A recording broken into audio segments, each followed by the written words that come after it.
Mal som riaditeľa školy zo Žiliny a vlastne nakupovali z nejakého projektu počítače.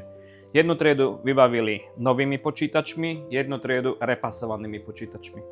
A ten riaditeľ mi povedal: Milan, neuveríš, ktoré počítače vydržia alebo vydržali dlhšie. To znamená, ten repas je proste nezničiteľný.